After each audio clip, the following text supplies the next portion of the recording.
Bien, nous sommes aujourd'hui le 7 octobre 2015 et j'ai affiché hier sur ma page Facebook un document qui relatait l'histoire d'une femme qui, alors même qu'elle était, j'avertis, âme sensible s'abstenir pour ce que je vais dire. Je vais devoir employer des termes qui sont ceux qui sont contenus dans ce document. Mais je suis bien obligée de les employer si je veux me faire comprendre ici. Merci d'avance de votre compréhension donc. Donc un document qui relatait l'histoire d'une femme qui naît sans utérus et sans vagin, a pourtant connu le bonheur de voir Dieu faire le miracle de l'amener à enfanter. Et j'ai écrit, je sais que j'ai fait un commentaire dessus, dont le but était de dire bien gloire à Dieu qui est bien le seul à pouvoir faire ce type de miracle. Et ça peut paraître banal que je prenne le temps de remercier Dieu et de lui rendre grâce et gloire, même si ce n'est pas, c'est un miracle que je le vois faire dans la vie de quelqu'un d'autre. Déjà parce que je trouve important de le souligner et je crois même qu'il est important pour nous de ne jamais hésiter à nous saisir de chaque opportunité que Dieu nous donne de témoigner aux autres de sa gloire, nous qui parvenons à l'avant, parce que beaucoup de personnes dans ce monde-là ne se rendent même pas compte que nous, êtres humains, nous passons notre temps par bonheur à contempler la splendeur glorieuse du règne de l'Éternel, notre merveilleux Dieu d'amour, comme il est écrit dans le psaume 145, versets 8 à 21.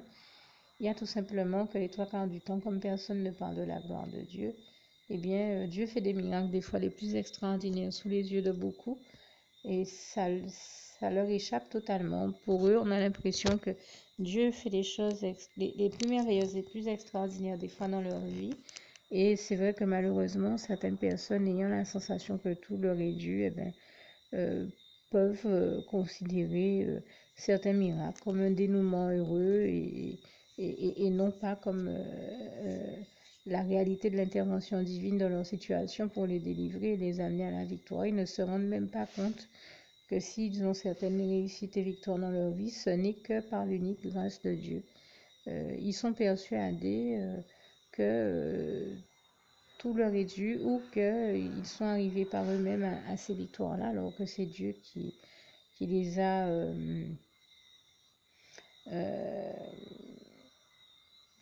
a créés, engendrés et amenés à l'existence dans leur vie, là où ils ne s'en rendent pas compte. Mais je le dis encore, j'ai l'habitude de le dire, il n'y a que Dieu pour nous conduire à la victoire. Et l'un des passages qui le démontre bien là encore, c'est ce passage de Romains 8, verset 37. Mais en toutes ces choses, nous sommes plus que vainqueurs. Par celui qui nous a aimés, bien entendu, celui qui nous a aimés le premier, c'est Jésus-Christ, et donc toute la gloire lui en revient. Puisqu'il m'a permis de prendre conscience de quelque chose dont nous prenons rarement conscience, c'est que toute victoire, toute réussite dans la vie de tout être humain ne peut provenir que de Dieu, de Jésus, de son Saint-Esprit, et toute la gloire lui en revient.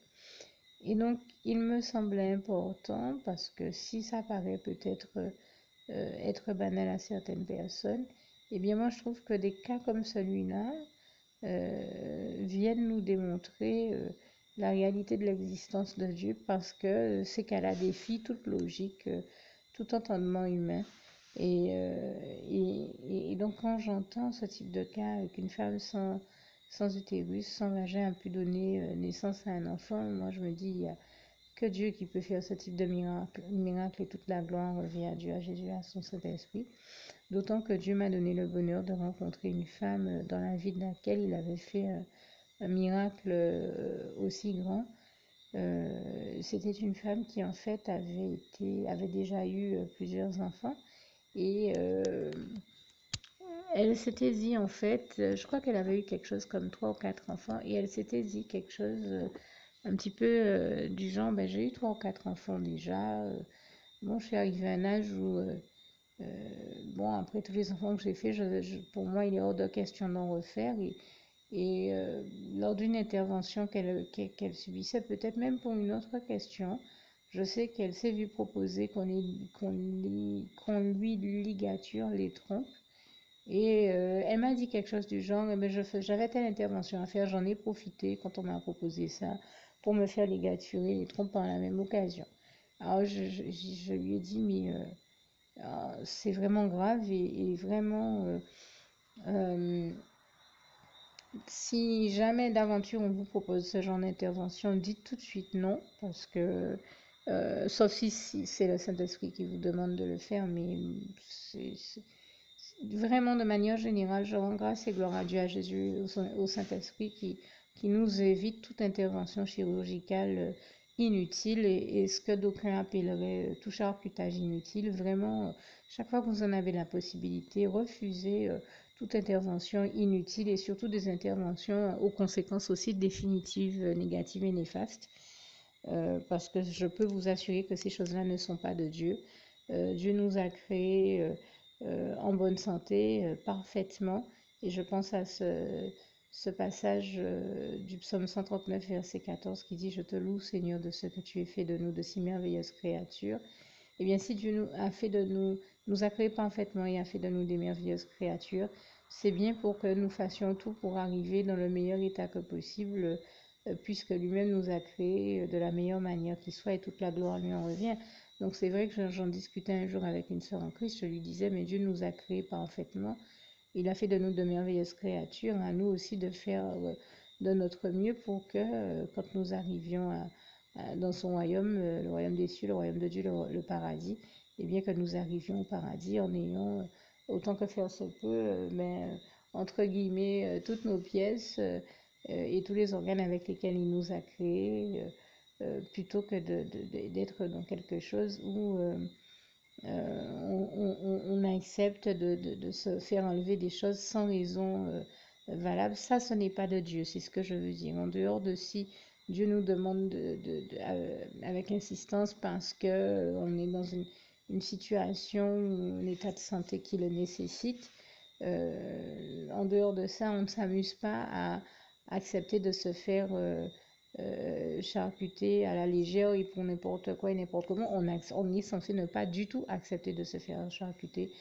J'emploie ici cette expression parce elle fait partie du langage courant, mais c'est une expression même que je n'aime pas. Pour être clair, je veux tout simplement dire qu'il s'agit pour nous d'éviter de faire toute opération chirurgicale inutilement, pour m'exprimer plus correctement et avec une expression qui soit plus dans mes goûts, de manière à justement tout faire pour garder la meilleure santé que possible. C'est ici le sens de mon propos et j'espère qu'il aura bien été entendu en toute bonne intelligence et dans la bienveillance avec laquelle j'ai cherché à le tenir. Pour revenir à mon propos initial, eh bien, à l'histoire que j'avais commencé à vous raconter, donc cette femme me disait, eh bien, j'ai eu la surprise de voir Dieu faire un miracle parce que j'ai découvert comment il est important de prendre le temps de connaître la volonté de l'Éternel, notre Dieu, avant d'agir, puisque l'être humain a cette manie de toujours vouloir n'en faire qu'à sa tête. Mais et elle me dit, c'est comme ça que j'avais décidé de ne plus faire d'enfants, mais Dieu, lui, ne m'avait toujours pas dit qu'il en avait fini avec cette question-là dans ma vie. Lui avait prévu dans son plan divin parfait de me faire avoir d'autres enfants. Et moi, je ne le savais pas et je n'avais pas consulté sa volonté. Eh bien, à l'arrivée, Dieu m'a fait voir qu'il a fait le miracle, alors même que mes trompes étaient ligaturées et que les médecins m'avaient déjà dit qu'il était impossible pour moi d'enfanter à nouveau. Eh bien, il a fait le miracle de me faire avoir plusieurs enfants, même après les trompes ligaturées. Et je me demande bien si elle n'en a pas eu 4 autres de plus. En tout cas, je crois que c'était le chiffre qu'elle m'avait donné. Je peux me tromper sur certains détails de cette histoire, mais je sais que, en tout cas, elle avait eu plusieurs enfants, même avec les trompes ligaturées. En tout cas, elle a eu plusieurs enfants à la suite, et donc bien après que cette intervention-là ait eu lieu dans sa vie. Et moi, quand j'entends des histoires comme ça, je dis vraiment toute la gloire en revient à Dieu, à Jésus, à son Saint-Esprit, parce que nous savons qu'il n'y a que Dieu qui peut faire ce type de miracle-là, qui défie, comme je le disais, les lois de la science, de la médecine, et tout bon sens ou toute intelligence ou entendement humain. Je dis vraiment toute la gloire en revient à Dieu, tout comme, sans pour autant ici donner un exemple médical, mais je donne un autre exemple qui, à mes yeux, défie notre entendement et notre logique. Je l'ai raconté dans un autre témoignage il n'y a pas longtemps qui était là aussi déjà affiché sur ma page. Je discutais avec un frère en Christ et c'était au moment de Noël aux États-Unis. Il était en train de poser les guirlandes sur les maisons et de décorer donc les maisons du camp chrétien où nous étions. Et alors même qu'on discutait, on s'amusait tous les deux à se citer nos passages préférés, je crois. Et je lui ai cité bien l'un de mes passages préférés. Dieu m'a mis à cœur de lui citer ce passage et toute la gloire lui revient, ce passage du psaume 36, verset 9 à 10, qui dit « C'est par ta lumière, Seigneur Jésus, que nous voyons la lumière ». Et là, à peine j'avais fini de citer ce passage, que Dieu a fait le miracle de faire la guirlande qu'il avait dans la main et qu'il s'apprêtait à poser, s'allumer. Et là, il me dit, regarde, regarde, tu viens de citer ce passage sur la lumière et le Seigneur Jésus nous fait voir que c'est réellement par lui que nous voyons la lumière. C'est réellement par sa lumière et par lui que nous voyons la lumière. Puisque, regarde, j'ai même pas encore eu le temps de... Je m'apprêtais à la poser, mais j'ai même pas encore eu le temps de la brancher ni de la poser. Que le Seigneur Jésus, alors même que la guirlande n'est pas branchée, qu'elle n'a aucun contact avec la source d'électricité, le Seigneur fait le miracle de la faire s'allumer. Je dis vraiment, euh, regarde la prise, enfin l'embout qui sert à brancher d'habitude, à relier la guirlande à la prise et dans ma main, elle n'est pas branchée, tu peux t'en rendre compte par toi-même et pourtant, Dieu a fait le miracle de la faire s'allumer. Et c'est vraiment là encore, en effet, une telle, une telle anecdote, une telle expérience vient confirmer que c'est bien par la lumière de Dieu, de Jésus, de son Saint-Esprit seul que nous pouvons voir la lumière, puisque la bonne nouvelle que nous avons apprise de lui, c'est que Dieu est lumière et en lui il n'y a point de ténèbres, comme il est écrit en 1 Jean 1, verset 5. Et puisque j'en suis à citer quelques passages que j'aime énormément, il y a aussi celui de 1 Jean 4, verset 8 à 21 qui nous dit bien que Dieu est également amour. Donc Dieu est lumière, Dieu est amour. Je crois que ce sont de notions très très importantes à retenir dans la vie chrétienne. Et je terminerai donc avec un autre de mes passages préférés, tout en vous invitant à dire la prière qui va suivre une fois que j'aurai fini de le citer. C'est le passage de Philippiens 4, verset 7. Que la paix de Dieu qui surpasse toute intelligence garde vos cœurs et vos pensées en Jésus-Christ. À bientôt. Alors pour toutes celles et ceux qui ne l'auraient jamais encore fait auparavant, je partage avec vous ici la prière par le biais de laquelle le Seigneur Jésus m'a sauvé la vie et vous invite tout simplement à lui ouvrir vos cœurs, à être sincère avec lui dans ce que l'on va dire ici, puisque si Dieu me met à cœur de partager avec vous cette prière, tout comme il le fait toujours avec chacun de nous, c'est tout simplement parce que Dieu nous a sauvé la vie, m'a sauvé la vie et nous a sauvé la vie à tous, tous ceux qui partageons avec les autres cette prière, et que nous l'avons vu nous faire tellement de bien, nous donner tellement d'amour, nous combler de bonheur dans les bras d'amour de Jésus, et bien que nous souhaitons au maximum de personnes d'aller aussi au paradis et de connaître le bonheur des bras d'amour de Jésus ainsi que d'être sauvés par lui. Mais bien entendu, pour être sauvé, encore faut-il prendre le temps de demander à l'être et d'accepter donc le Seigneur Jésus-Christ comme son sauveur personnel, ce qui est ici l'objet de cette prière. Alors, n'oubliez pas à cet effet qu'il est notamment écrit en Acte 4, verset 12, que Dieu, dans sa grande sagesse, dans sa sagesse infinie, a choisi le Seigneur Jésus-Christ, qu'il l'a mandaté, qu'il a délégué pour être le seul sauveur de toute l'humanité et qu'il n'y a aucun autre nom que celui du Seigneur Jésus-Christ qui nous ait été donné, qui ait été donné à toute l'humanité pour être sauvé. Voilà pourquoi nous avons la certitude qu'en acceptant le Seigneur Jésus comme notre sauveur personnel, nous faisons définitivement le bon choix, d'autant qu'il est également écrit en Jean 14, verset 6, Jésus-Christ est le chemin, la vérité et la vie. Nul ne va au Père Dieu sans passer par le Fils Jésus-Christ. Voilà pourquoi nous devons donc adresser au Seigneur Jésus la prière qui suit. Donc Seigneur Jésus-Christ, n'hésitez pas donc à dire cette prière à haute voix en vous mettant bien entendu dans un lieu où vous savez que vous pouvez prier en toute sérénité.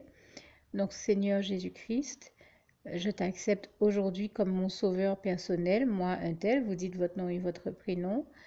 Et je te demande aussi, Seigneur, euh, vraiment de continuer à veiller sur moi et sur ma vie. Je remets d'ailleurs toute ma vie entre tes mains, éternel mon Dieu, Jésus d'amour, Saint-Esprit, puisque tu en es le Créateur. Je remets cette vie entre tes mains, je te la donne puisqu'elle t'appartient, puisque tu l'as créée. Et je te demande de me conduire à toutes les victoires et réussites que tu as prévues pour ma vie.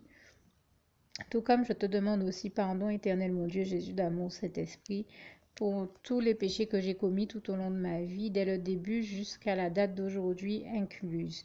Pardon aussi, Seigneur Jésus, pour toutes les fois où j'ai fait mal à ton cœur.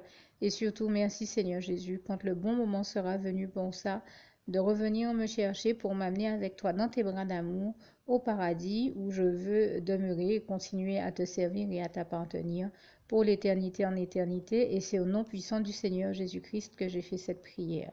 Soyez bénis, vous tous qui avez fait cette prière. Que Dieu vous garde et vous bénisse tous. Et surtout, n'oubliez pas de partager cette prière avec le maximum de personnes autour de vous, tous vos contacts, famille, amis et bien-aimés. Et que Dieu vous en bénisse. À bientôt.